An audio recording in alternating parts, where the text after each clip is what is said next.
মহান আল্লাহ বলেন, ওয়ালা তাজাসসু, পৃথিবীর মানুষ তোমরা মানুষের দোষ ত্রুটি উদ্ঘাটন করো না।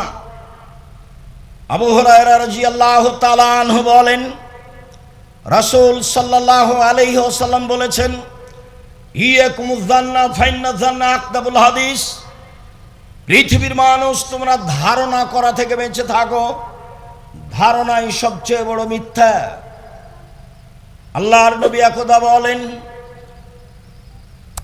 সবচেয়ে বড় পাপ হলো আল্লাহর সাথে শিরক করা, দ্বিতীয় মহাপাপ হলো উকুকুল ওয়ালিদাইন, পিতামাতার অবাধ্য চলা, তৃতীয় মহাপাপ হলো কওলুজ জুরি, মিথ্যা কথা বলা।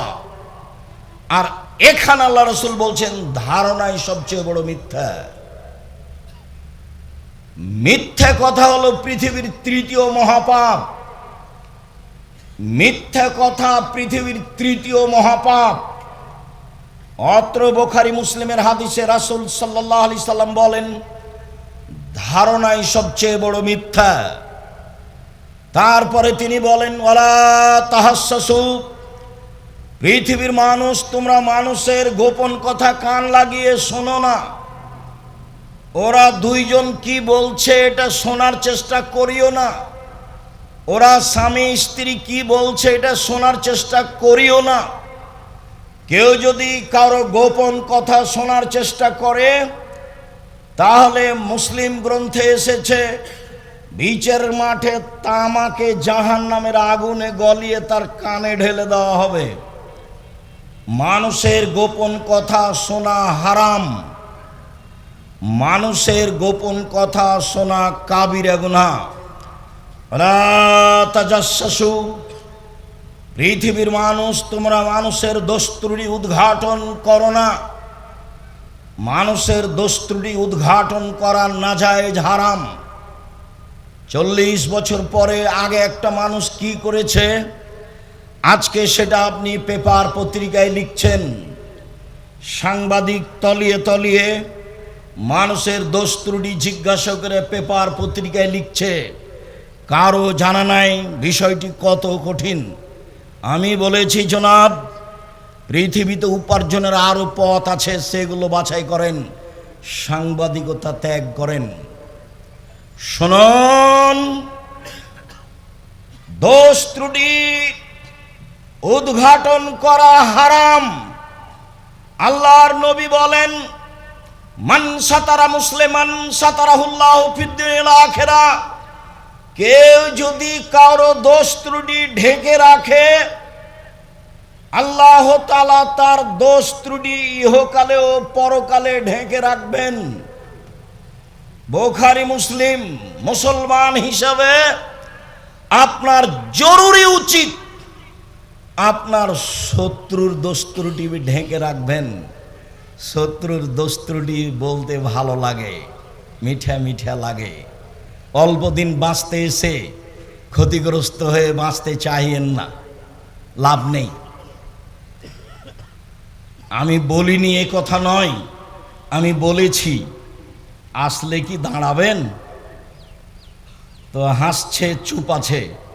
তা আমি বলছি, অল্প দিন বাঁচতে এসে পরকাল হারাতে আমি রাজি নই। রাসূলের যেটা সিদ্ধান্ত সেটাই হবে, যা হবে হবে। অল্প দিন বাঁচতে এসে পরকাল হারাতে আমি আব্দুর রাজ্জাক বিন ইউসুফ রাজি নই। জাতির যদি রাস্তাঘাট করে দিতে না পারি, জাতির যদি স্কুল কলেজ করে দিতে না পারি, জাতিকে চূড়ান্ত সঠিক ধর্ম দিতে পারবো ইনশাআল্লাহ। ধর্মের ব্যাপারে জাতিকে ফাঁকি দিয়ে পরকাল হারাতে রাজি নই। সম্মানিত দিনী ভাই বোন, একটু আপনাকে বাস্তব দেখাই। বিচারের মাঠে আল্লাহ তাআলা একজন মানুষকে নিয়ে আসবেন, নিয়ে এসে তাকে তার বাহু দিয়ে অন্তরাল আড় করে নেবেন। আমার দিকে দেখেন। আড় করে নিয়ে তার আমলনামাকে তার সামনে তুলে ধরবেন। আমলনামা তুলে ধরে বলবেন, দেখো তো, আল্লাহ বলবেন ব্যক্তিকে, এই পাপগুলো কি তোমার? জি আমার। তুমি কি মনে করো যে আমার ফেরেশতারা অন্যায় লিখেছে? জি না, আমি মনে করি না যে অন্যায় লিখেছে। তুমি কি আমাকে কিছু বলতে চাও? জি না, আমি আপনাকে কিছু বলতে চাই না। কে কাকে বলছে বলেন তো দেখি? আল্লাহ বলছেন ব্যক্তিকে। এরপরে বলছেন, দেখো তোমার একটা স্বভাব ছিল মানুষের দোষ ত্রুটি ঢেকে রাখা। তুমি মানুষের দোষ ত্রুটি ঢেকে রাখতে পারো, আমি আল্লাহ তোমার পাপ ঢেকে রাখতে পারি না। যাও, তোমার বিচার হবে না, জান্নাতে যাও। কি দিয়ে বুঝায় আপনাকে আমি ইসলাম কি জিনিস? কি দিয়ে বুঝায় আপনাকে আমি বদনাম গীবত কি জিনিস? কি দিয়ে বুঝায় আপনাকে মানুষের দোষ ত্রুটি ঢেকে রাখা কি জিনিস? যা মানুষের জরুরি জিম্মেদারি। যারা মানুষের দোষ ত্রুটি উদ্ঘাটন করে তারা মুমিন নয়। লাইসাল মুমিন বিত্তান, নিন্দা করে যে সে মুসলিম নয়। ওয়ালা বিল্লান, অভিশাপ করে যে সে মুসলিম নয়। ওয়ালাল ফাহিশ, অশ্লীল কথা মুখে যে বলে সে মুমিন নয়। ওয়ালাল বাজি, কর্কশ ভাষা ব্যবহার করে এবং বদনাম গীবত করে যে সে মুমিন নয়।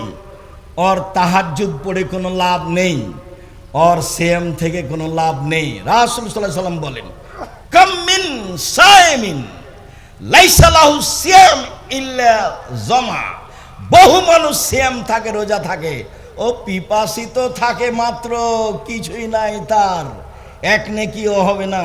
কাম মিন কাইমিন, বহু মানুষ তাহাজ্জুদ পড়ে, লাইসা লাহু মিন কিয়ামিহি ইল্লা সাহার, তার তাহাজ্জুদ হয় না, মাত্র রাত জাগে, মাত্র এই যা। সম্মানিত দিনী ভাই বোন, আজকের পরে সিদ্ধান্ত পরিবর্তন করতে হবে।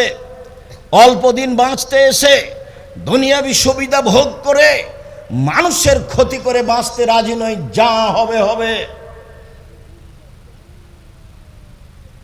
আবু হুরায়রা রাদিয়াল্লাহু তাআলা আনহু বলেন, রাসূল সাল্লাল্লাহু আলাইহি সাল্লাম বলেছেন, পৃথিবীর মানুষ শুনে রেখো, মাইয়াজমান লি মা বাইনা লাহিয়াইহি ওয়া মা বাইনা রিজলাইহি আজমালাহুল জান্নাহ। তোমরা যদি মুখের জিম্মেদারি নিতে পারো, লজ্জা স্থানের জিম্মেদারি নিতে পারো, তাহলে আমি তোমাদেরকে জান্নাতে নিয়ে যাওয়ার জন্য জিম্মেদারি নিলাম। কিভাবে তোমাকে জান্নাতে নিয়ে যাবো সেটা আমার ব্যাপার। উনি এরকম চ্যালেঞ্জের কথা তার চাচাকেও বলেছিলেন। তার চাচাকে বলেছিলেন, চাচা শুধু লা ইলাহা ইল্লাল্লাহ বলেন, বাকিটুকু বিচারের মাঠে দেখে নিব। শুধু লা ইলাহা ইল্লাল্লাহ বলেন, বাকিটুকু বিচারের মাঠে দেখব। লা ইলাহা ইল্লাল্লাহ না বললে আমার দেখার কোনো পথঘাট থাকবে না।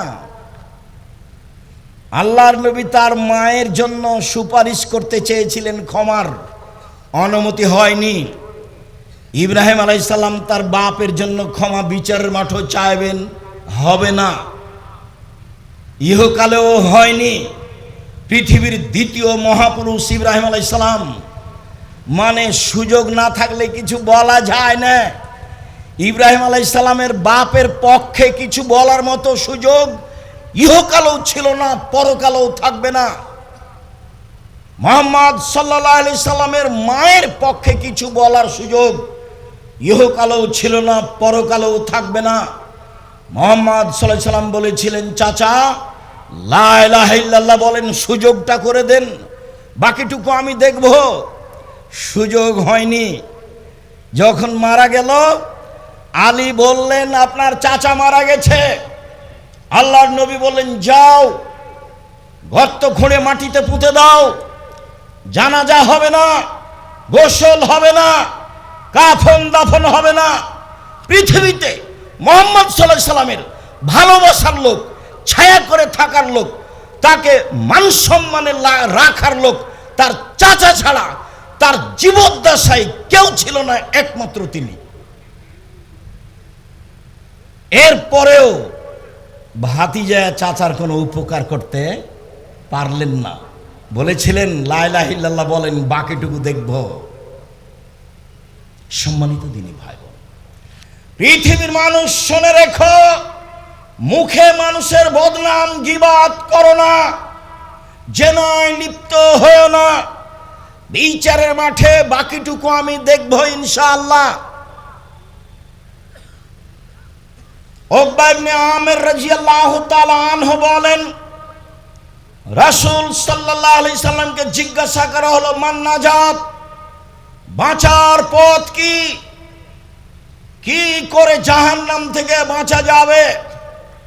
তিনি উত্তরে বললেন, শোনো, আমসেক লেসানাক, মুখখান বন্ধ রেখো, মুখে মানুষের বদনাম গীবাত করো না, জাহান্নাম থেকে বেঁচে যাবা। 2, ওয়ালিয়াসা বাইতুক, জরুরি প্রয়োজন ছাড়া বাড়ির বাইরে যায় না। কাজ শেষ হয়ে গেলে বাড়ি আসবে। দোকানে জিনিস কেনার পদ্ধতি হাজারো বার বলেছি। দোকানের সামনে গিয়ে দাঁড়িয়ে বলতে হবে, আসসালামু আলাইকুম, আহমদ লবণ আছে? জি আছে, 1 কেজি লবণ দাও।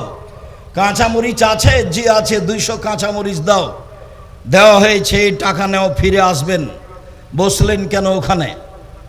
ওখানে তো টিভিতে ল্যাংটা মেয়ে নাচে, আরও 5 জন আর একজনের বদনাম করে।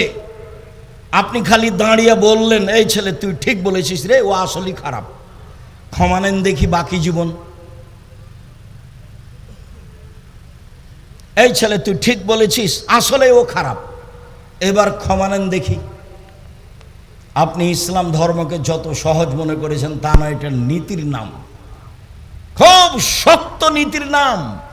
1 গ্লাস পানি পান করলে 5টা বিধান লাগে, অবাক নীতি। পেশাব পায়খানার জন্য 8টা নিয়ম লাগে, অবাক নীতি। জাহেলিয়াতের মোকাবেলায় এসেছে ইসলাম, নিয়ম নীতিটা ঠেকিয়ে দিয়ে এটা চালু করবে। 1 গ্লাস পানি পান করলে 5টা বিধান লাগে।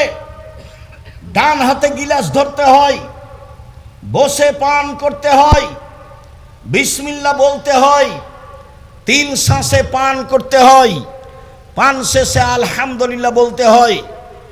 মনে রাখা ভালো হবে, যে বিধানে 1 গ্লাস পানি পান করতে 5টা বিধান লাগে যে ধর্মে, সেই ধর্ম আপনারা আমার মতো হুমসি খেলি চলে, এটা ভুল কথা। সেটা অবশ্যই একটা নিয়মের উপরে চলে।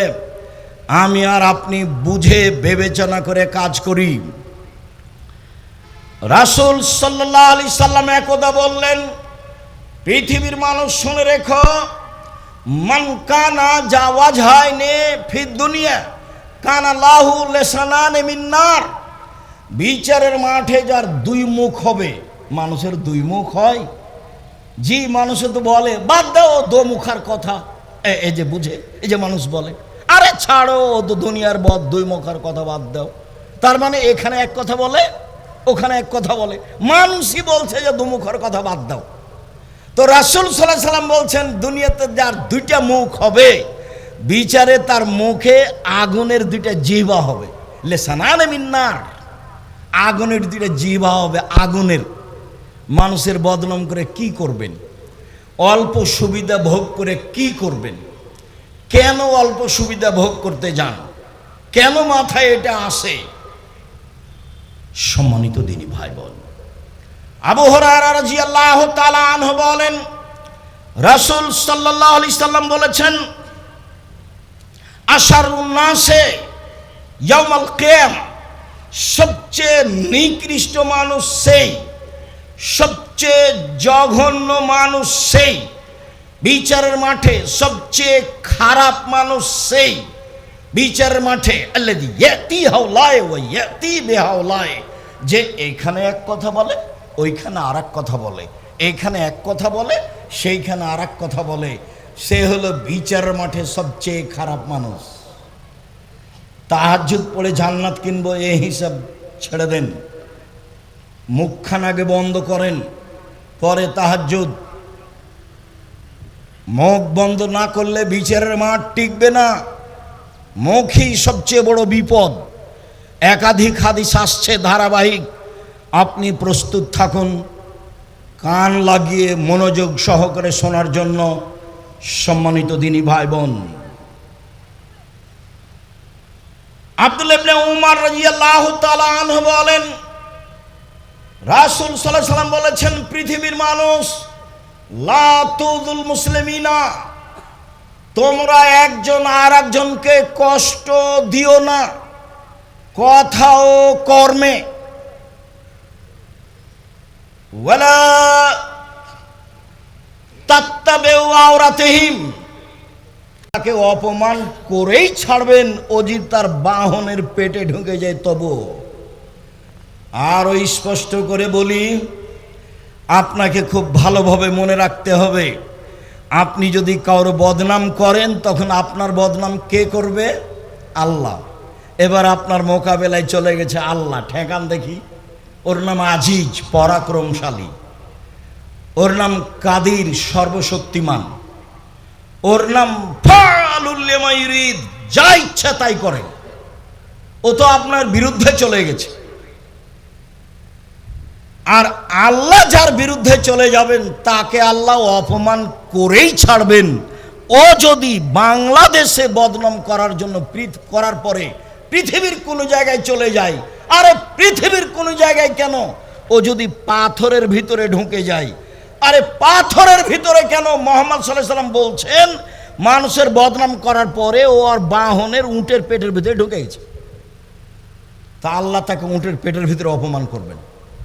কিভাবে করবেন তার ব্যাপার তো, এটা তো আল্লাহ রাসূল শক্ত করে বলেছেন। মানুষ কি আসলে উটের পেটের ভিতরে ঢুকতে পারবে?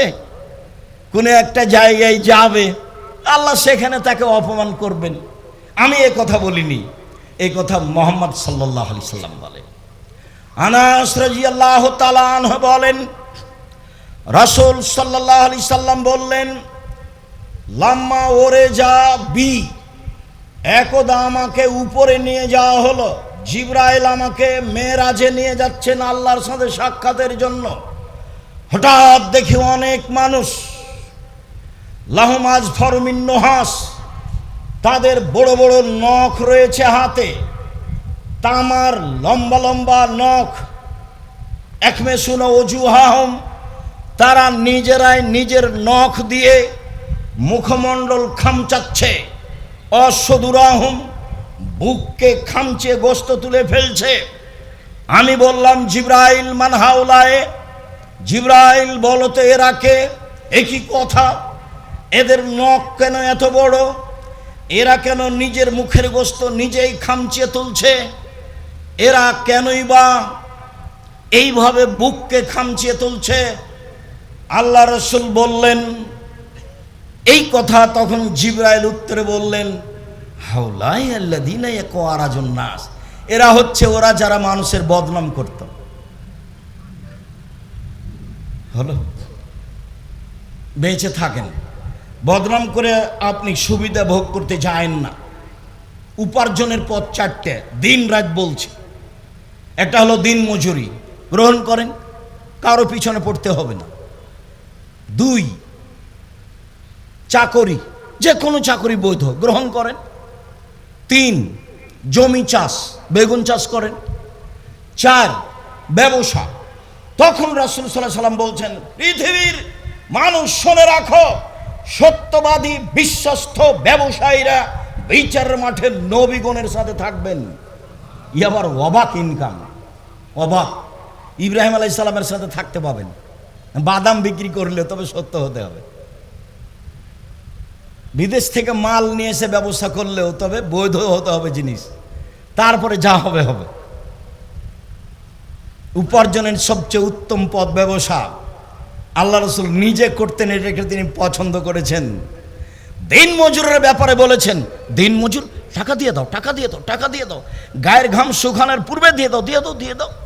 চাকরি, এই সাবধান, যেই টাকা বেতন নির্ধারিত করা হয়েছে তার যদি 10 টাকা, 5 টাকা, 1 টাকা বেশি করো কোনো রকম করে, তাহলে এটা হবে আত্মসাৎ। মানে ঘুষ চিরদিনের জন্য বন্ধ, চিরদিনের জন্য আত্মসাৎ হারাম। 10 টাকা বেতন পায়, 10 টাকায় তার রুজি। তারপরে বলছেন জমি চাষ, না জমি চাষে মানুষের অন্তর শক্ত হয়ে যায়, মানুষ ভীরু হয়ে যায়, পছন্দ করলেন না। তারপরে যখন বললেন ব্যবসা, তখন বললেন নবীগণের সাথে থাকতে পাবে। সম্মানিত দিনী ভাই বোন, মানুষের বদনাম করে অল্প সুবিধা ভোগ করতে যায় না, এভাবে আসেন, ভালো হবে। আল্লাহ তুমি আমাদেরকে বুঝে আমল করার তৌফিক দান করো। আল্লাহুম্মা সাল্লি আলাইহি আল্লাহুম্মা বারিক আলাইহি।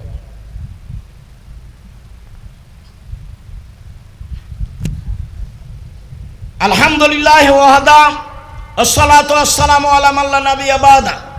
খুতবার দ্বিতীয় অংশের প্রথম অংশে আপনাকে বলতে চেয়েছি রাসূল সাল্লাল্লাহু আলাইহি ওয়াসাল্লাম মানুষের দোষ ত্রুটিকে কিভাবে ঢেকে রাখার চেষ্টা করতেন। তিনি মুখে বলেছেন, পৃথিবীর মানুষ, তোমরা মানুষের দোষ ত্রুটি উদ্ঘাটন করো না। যে ব্যক্তি উদ্ঘাটন করবে না তার দোষ ত্রুটি আল্লাহ ইহকালে ও পরকালে ঢেকে রাখবেন।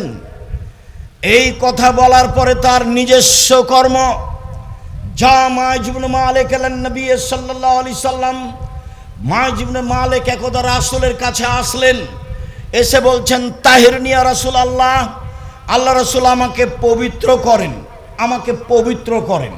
এটা তার কথা রাসূলের সামনে, আদেশ রাসূলের সামনে, অনুরোধ রাসূলের সামনে। তখন আল্লাহ রাসূল বলছেন, ইরজে, বাড়ি ফিরে যাও, আস্তাগফিরিল্লাহ, ক্ষমা চাও, তুব ইলাইহি, তওবা করো। আল্লাহ রাসূল বললেন না, কেন, কি হয়েছে, তোমাকে পবিত্র করব কেন, এ কথা বললেন না। তবে রাসূল সাল্লাল্লাহু আলাইহি সাল্লাম যা বললেন তাতে বোঝা যাচ্ছে যে মহাপাপ আছে। এক, ফিরে যাও, দুই, তওবা করো, তিন, ক্ষমা চাও। তওবা করতে বলবেন কেন? মহাপাপ না হলে তওবা করতে বলবেন কেন? কিছু একটা আছে। একটু গিয়ে আবার ফিরে এসে বলছে, তাহিরনি ইয়া রাসূলুল্লাহ, আল্লাহ রাসূল আমাকে পবিত্র করেন। তখন আল্লাহ রাসূল বলছেন, ইরজে, বাড়ি ফিরে যাও, আস্তাগফিরিল্লাহ, ক্ষমা চাও, ও তুব ইলাইহি, তওবা করো। লোকটি চলে গেল। একটু গিয়ে আবার ফিরে এসে বলছে, আল্লাহ রাসূল আমাকে পবিত্র করুন। আল্লাহ রাসূল বললেন, ইরজে, বাড়ি ফিরে যাও, আস্তাগফিরিল্লাহ, ক্ষমা চাও, ও তুব ইলাইহি, তওবা করো। লোকটি চলে গেল। আবার ফিরে এসে বলছে, আল্লাহ রাসূল আমাকে পবিত্র করেন। তখন আল্লাহ রাসূল বলছেন, আবেহি জনন, ও কি পাগল? আরে আমি বলছি ও চলে যাক, যায় না কেন? বারবার কেন বলে আমাকে পবিত্র করেন, পবিত্র করেন? ও কি পাগল? কালু লাইসা বিমাজনুন। সাহাবীগণ পাশে যারা বসেছিলেন তারা বললেন, জি না, আল্লাহ রাসূল তো পাগল নয়, ভালো মানুষ। তখন আল্লাহ রাসূল বলছেন, আশারে বা খামরান, তাহলে কেউ মদ পান করেছে, তাই তার মস্তিষ্ক বিকৃত হয়েছে, সে আমার কথা বুঝে না। ঘটনা কি তাই? ফাঁকা মারা জলুন ফাস্তান কাহাহু, লাভ দিয়ে একজন সাহাবী দাঁড়িয়ে তার মুখে নাক লাগিয়ে মুখটা সঙ্গে দেখে বলছেন, মাশারে বা খামরান, আল্লাহ রাসূল এ তো মদ পান করেনি, না তো, এ তো মদ পান করেনি, এ তো মস্তিষ্ক বিকৃত হয়নি। এখন আল্লাহ রাসূল বলছেন, জানাইতা তুমি জেনা করেছ? তখন লোকটি বলছে, মানুষ বৈধভাবে স্ত্রীর সাথে যেভাবে মিলে আমি অবৈধভাবে সেভাবে মিলেছি, বিচার করে দেন। হাদিস বুখারী মুসলিম। সম্মানিত দিনী ভাই বোন, এই ছেলে মধ্যে এটা বেড়াচ্ছ কেন? এক খেয়ালে চেয়ে থাকবেন। সম্মানিত দিনী ভাই বোন, আমি আপনার কিছু না কিছু উপকার করবই করবো ইনশাআল্লাহ।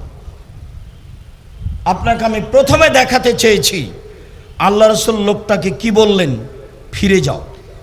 স্বাভাবিকভাবে কি বললেন? শুধু ফিরে যাও বলেননি, কি বলেছেন? ফিরে যাও, তওবা করো, ক্ষমা চাও। তার মানে ঘটনা কিছু আছে। তো উনি বললেন না যে ঘটনা কি, তার মানে চারজন সাক্ষী নাই তার সাথে। আবার বললেন ফিরে যাও, ক্ষমা চাও, তওবা করো। আবার বললেন ফিরে যাও, ক্ষমা চাও, তওবা করো। আবার বললেন যে ফিরে যাও, ক্ষমা চাও, তওবা করো। আবার বললেন যে লোকটা কি পাগল? জি না, লোকটা ভালো মানুষ। বললেন যে লোকটা কি মদ খেয়েছে? জি না, লোকটা ভালো মানুষ, মদ খায়নি। তখন বলছেন তুমি জেনা করেছ। এটা প্রথমে বলতে পারতেন না? প্রথমে বলতে পারতেন, তার কথা রাসূলের মুখ দিয়ে আছে, ফিরে যাও, তোবা করো, ক্ষমা চাও, তাহলে তার কাছে ধরা পড়েছে এরকম কিছু ব্যাপার আছে। কিন্তু সাক্ষী ছিল না, যার জন্য তিনি কিছু বলছেন না। সম্মানিত দিনী ভাই বোন, রাসূল সাল্লাল্লাহু আলাইহি ওয়াসাল্লাম কিভাবে মানুষের দোষ ঢেকে রাখতে চেষ্টা করেনি, এর সাথে আর একটু কথা আছে। ইনি মাইজ ইবনে মালিক গরিব মানুষ, ধনী মানুষের বাড়িতে কাজ করতেন, তার নাম হাজ্জাল বা হুজ্জাল। যাক, কথা প্রকাশ হয়ে গেছে, বিচার হয়ে গেছে, ইট ঢেল পাথর দিয়ে মারা শেষ, কথা শেষ। কোনো একদিন আল্লাহর নবী রাস্তা দিয়ে হেঁটে যাচ্ছেন, আর হুজ্জাল আসছেন, মুখামুখি দেখা। আল্লাহ রাসূল বলছেন, হুজ্জাল লাউ সাতারতা খাবারা মাইজ ইবনে মালিক লাকুনতা খায়রান কাসীর। তুমি মাইজ ইবনে মালিককে আমার কাছে কেন পাঠিয়েছিলে হুজ্জাল? তুমি যদি মাইজ ইবনে মালিকের ঘটনাটা লুকিয়ে রেখে দিতে, তোমার কাপড় দিয়ে ঢেকে রাখতে, তাহলে যে কত ভালো হতো। ঘটনা মাইজ ইবনে মালিকের স্ত্রীর সাথে জেনা, মাইজ ইবনে মালিকের জেনা হয়েছিল হুজ্জালের স্ত্রীর সাথে। হুজ্জাল ধনী মানুষ, তাকে হুজ্জাল খুব ভালোবাসতেন। নিরুপায় হয়ে হুজ্জাল বলেছিলেন, যাও রাসূলের কাছে গিয়ে পরামর্শ নাও, দেখো তিনি কি বলেন। ভালো আশায় পরামর্শ নিতে এসেছিল, কিন্তু আল্লাহ রাসূল চেষ্টা করে তার দোষ ঢেকে রাখতে পারেননি। শেষ পর্যন্ত বিচার হয়েই গেছে। কোনো একদিন মাইজ ইবনে মালিকের মালিকের সাথে দেখা, হুজ্জালের সাথে। তখন আল্লাহ রাসূল বলছেন, হুজ্জাল, ও তুমি যদি তার ঘটনাটা লুকিয়ে রাখতে না। তখন আমি আবার রিং দিই, দিয়ে বলি, ভাইজান মোবাইল রেখেই টাকা শেষ হয়ে গেছে, মনে হয় গালি আরো বাকি ছিল, থাকলে দিয়ে নেন। ওর মন্দ, ওর বিরোধিতা আমার গায়ে কোনো কাজ করে না। ওর বদনাম, ওর গীবাত, ওর বিরোধিতা, ওর মাকে নিয়ে কথা বলা, আমার মাকে নিয়ে, আমার বোনগার, আমার গায়ে কোনো কাজ করে না। সরিষার সম পরিমাণ কাজ করে না। আমি ওর কথার 5 পয়সা দাম দিতে রাজি নই। দেখেন আপনি, আমি 90 সাল থেকে মাঠে আছি, 90 সাল থেকে 36 বছর চলছে। অপ্রয়োজনীয় বাক্য বলিনি, মানুষের বিরুদ্ধে কথা বলিনি, কোনোদিন মাঝহাব নিয়ে কথা বলিনি। টিকে আছি তো, এই যে আছি, দেখেন এই যে বেঁচে আছি, এই যে আপনার সামনে কথা বলছি, আলহামদুলিল্লাহ। দোকানে বসি না, চায়ের স্টলে যায় না, এই যে বেঁচে আছি, দেখেন তো, আছি তো, ভালোই তো আছি মনে হচ্ছে।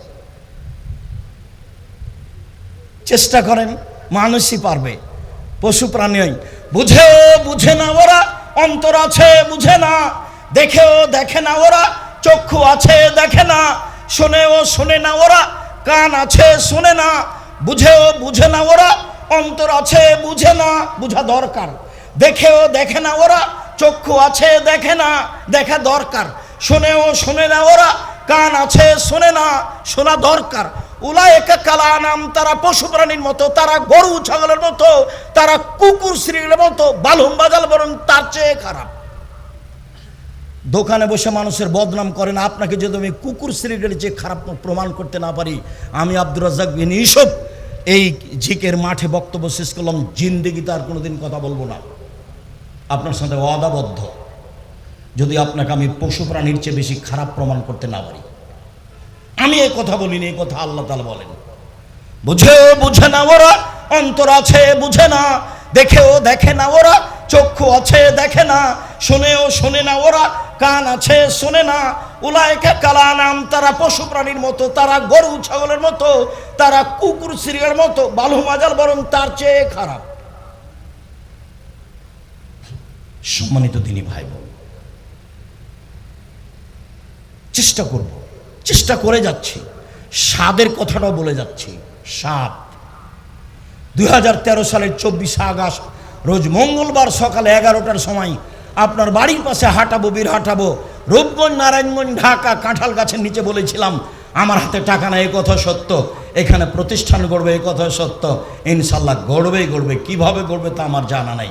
প্রায় 100 বিঘা জমির উপরে, যে দেখে আসেন, দেখেন না কেন? আপনার নিজস্ব সম্পদ, আপনার নিজস্ব সম্পদ। আমার উপরে সংকীর্ণতা থাকলে ভুল আপনার, আপনার ব্যাপারে আমার কোনো সংকীর্ণতা নেই। আপনি আমাকে গালি দিয়েছেন না, মন্দ বলেছেন, সে বিবেচনা আমি করি না। এই যে একটু আগে বললাম, ওই বিবেচনা আমি করি না, আমার করার প্রয়োজন নেই। আপনি আমাকে কি বলেছেন সে বিবেচনা আমি করি না, আপনার ওই কথার বিবেচনার করার আমার প্রয়োজন নেই। সম্মান কার হাতে আছে? উপরে আছে, এটা আমার দৃঢ় বিশ্বাস। উনি যাকে দিবেন তার সফলতা হবেই।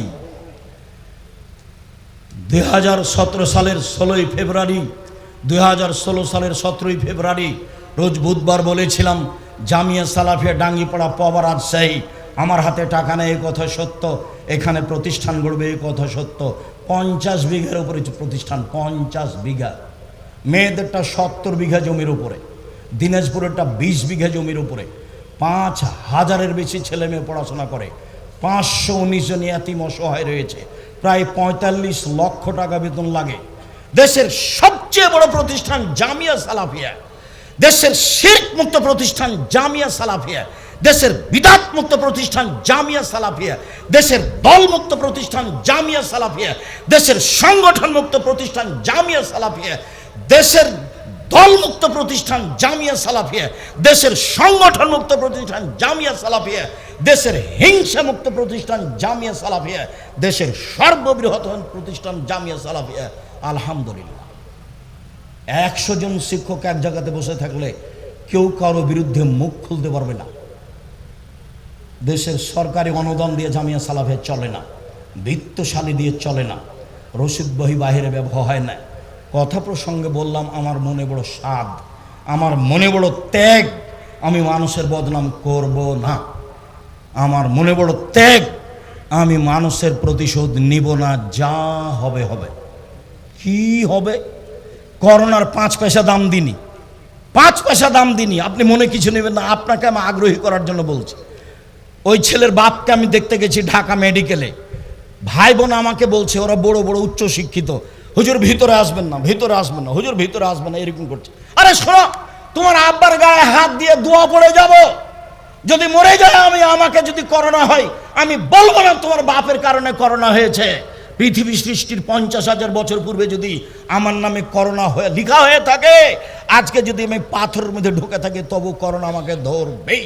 আমি ভাগ্যকে এভাবে বিশ্বাস করি। আমি আব্দুর রাজ্জাক বিন ইউসুফ ভাগ্যকে, ইসলামকে যেভাবে বিশ্বাস করি, সেখান থেকে এক চুল পিছে সরে আসতে রাজি নই। যা হবে হবে।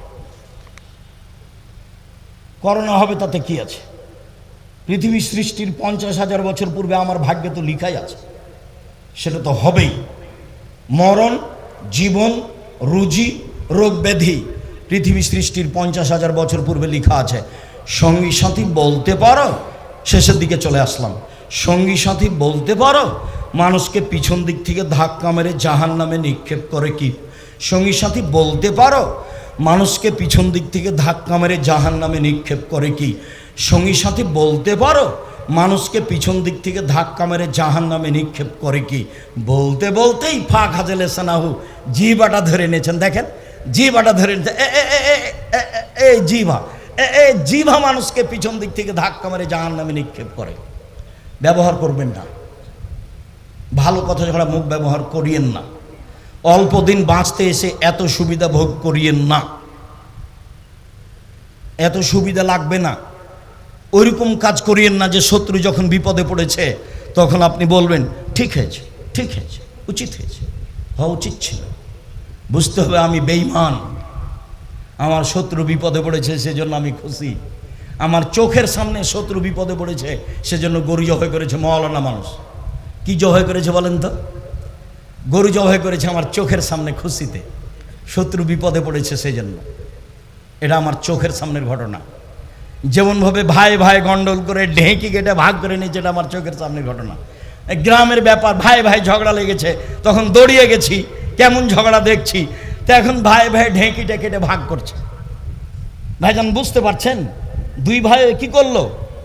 ঢেঁকি কেটে ভাগ করে নিল। আর বলছে এভাবে চিল্লাচ্ছার, বলছে আমার ভাগের জমি তোর কাছে বিক্রি করব, এমন মানুষের কাছে বিক্রি করব যে তোকে গুতাতে পারে।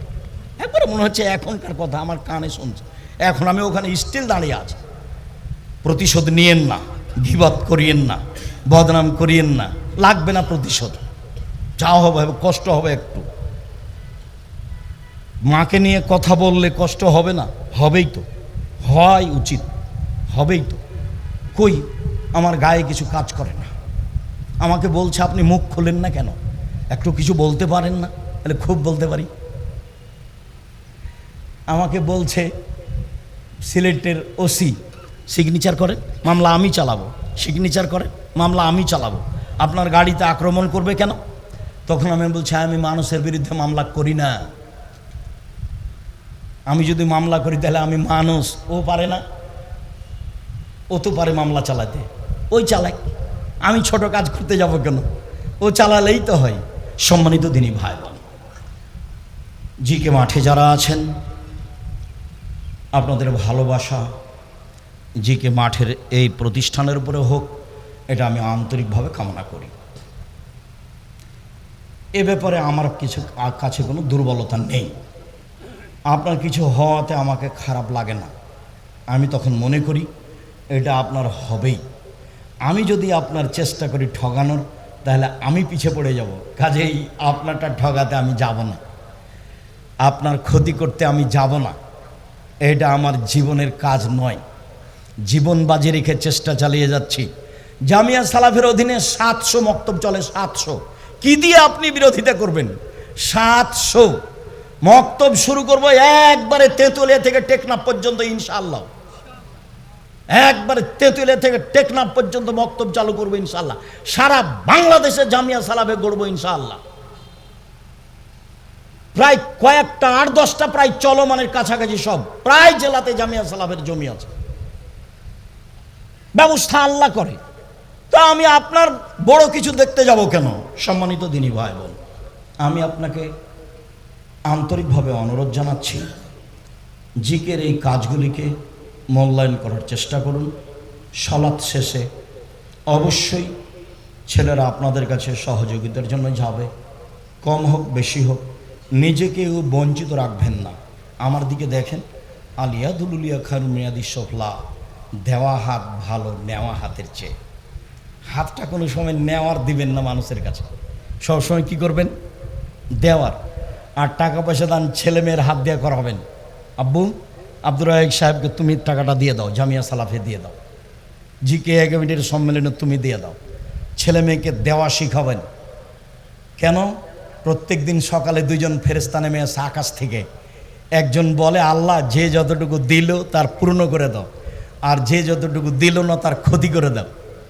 এখন ধরেন আপনি 5 টাকা দিতে পারতেন আজকের সম্মেলনে সলাতের পরে, কিন্তু দিলেন না, 10 টাকার ক্ষতি হবেই। এ কথা আমি বলিনি, এ কথা মুহাম্মদ সাল্লাল্লাহু আলাইহি ওয়াসাল্লাম বলেন, হাদিস বুখারী মুসলিম। আম গাছে জাম ধরতে পারে ধরে না, অমাবস্যার রাতে চাঁদ উঠতে পারে উঠে না, সুঁয়ের ছিদ্র দিয়ে লাঙ্গলের ফা ঢুকতে পারে ঢোকে না, সুঁয়ের ছিদ্র দিয়ে লাঙ্গলের ফা ঢুকে যেতে পারে, আম গাছে জাম ধরে যেতে পারে, অমাবস্যার রাতে চাঁদ উঠে যেতে পারে, এগুলো ঘটে যেতে পারে। যেই কথা বলছি এতে সন্দেহ আছে বলে কিয়ামত পর্যন্ত চেষ্টা করলে সরিষা ঢোকানো যাবে না, তার নাম বুখারী মুসলিম। আমার নিজের কথা নয়, আমি নিজে বললি কি এরা তো শক্তভাবে বলতে পারি, এ তো আমার নিজের কথা নয়, ওটা বুখারী মুসলিমের হাদিস। আল্লাহর নবী বলছেন, একজন ফেরেশতা বলে যে যা দিল তুমি তার পূর্ণ করে দাও, যে যা দিল না সেটুকু তার ক্ষতি করে দাও, কম হোক বেশি হোক সহযোগিতা থাকবেন। খুতবার শেষে এসে সম্মানিত দিনী ভাই বোন, সকল দিনী ভাই বোনকে আন্তরিকভাবে অনুরোধ যে আজ থেকে নিয়ে বাকি জীবন পর্যন্ত বদনাম গীবত বন্ধ। বাড়িতে কেউ যদি টাকা পয়সা কর্জ করতে আসে, এসেই শুরু করবে ভাইজান ও তো আপনার খুব বদনাম করে, ও তো খুব খারাপ, ওই যে টাকা নেবে আপনার কাছে এসে জন্য আরেকজনের বদনাম দিয়ে শুরু করেছে। তখন আপনি বলছেন ঠিকই রে, দেখ তো ও কি বলে, একটু শোন তো।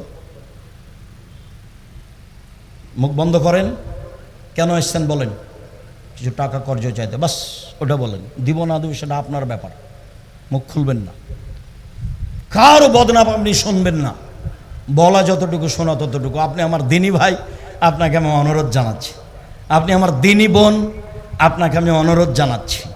রাসূল সাল্লাল্লাহু আলাইহি সাল্লাম যখন বললেন যে মহিলারা শোনো, দান করে জাহান্নাম থেকে বাঁচো, জাহান্নাম বলতে নারী আর নারী, জাহান্নাম বলতে নারী আর নারী, জাহান্নামের সব মানুষই নারী। তো একজন মহিলা বলল, কেন কেন জাহান্নামীরা বেশি নারী? তখন আল্লাহ রাসূল বলছেন, শোনো, তিনটা কারণ। এক, তুকসিরনা লানা, খুচরা কথা বলো, মানুষের বদনাম করো, গীবাত করো, এই জন্য জাহান্নামে যাবা। দুই, স্বামীকে মানো না, স্বামীর অকৃতজ্ঞ। স্বামীকে মেনে চলতে হবে, তিতা লাগলেও মিঠা লাগলেও। বলছে যে আমার স্বামীর মুখখান কত খারাপ আপনি তো জানেন না আব্দুর রাজ্জাক সাহেব। যতই খারাপ হোক আপনাকে মেনেই নিতে হবে, নইলে চেয়ারম্যান মেম্বারকে বলে খোলা তালাক নিয়ে নেন। বন্ধ করে থাকবেন মুখখান, কথা বলবেন না, এক গিলাস পানি ঢেলে দিলে থেক্কস করে রেখে চলে যাবেন, এই জীবন বাতিল। স্বামীকে মেনেই চলতে হবে, নইলে জাহান্নাম। তিন, আমি তোমাদের মতো দেখিনি কোনো জাতি যে বুদ্ধিমানের বুদ্ধিকে নষ্ট করতে পারে। তোমরা এমন জাতি বুদ্ধিমানের বুদ্ধিকে নষ্ট করতে পারো। একবার হাসি দিলে আর একজনের ঈমান অর্ধেক হয়ে যায়। সে তো তোমরা জাতি, তোমরা ঢেকে রাখা বস্তু। যখনই তোমরা পুরুষকে বিপাকে ফেলে দিবা, তখন তোমাদের জন্য জাহান্নাম। এক, বদনাম। দুই, স্বামীকে না মানা। তিন, পুরুষকে বেকায়দায় ফেলা। আর বোকা ছেলে, তোমাকে বলছি, মোবাইল আর কথা তার সাথে বলো না আজকের পরে। জিকে মাঠের পরে জিন্দিগি তার কোনোদিন তার সাথে কথা বলবো না। তোমাকে বলছি, এই ছেলে, তোমাকে বলছি, ওই মেয়ের জন্য নাম্বার তোমার মোবাইলে না থাকে, জীবনে যেন না থাকে। ও তোমার চাকরি ধ্বংস করবে, ও তোমার মান সম্মান নষ্ট করবে, ও তোমার বংশের মর্যাদা নষ্ট করবে, ও তোমার পড়াশোনাকে ধ্বংস করবে। আল্লাহ তার থেকে বাঁচার জন্য আল্লাহ রাসূল আদেশ করেছেন। সম্মানিত দিনী বোন, আপনাকেও বদনাম করার জন্য বিষয়টি অনুরোধ জানাচ্ছি সকল দিনী ভাই বোনকে। আজকের বদনাম গীবতের আলোচনাকে যথাযথভাবে মূল্যায়ন করার আন্তরিকভাবে অনুরোধ জানিয়ে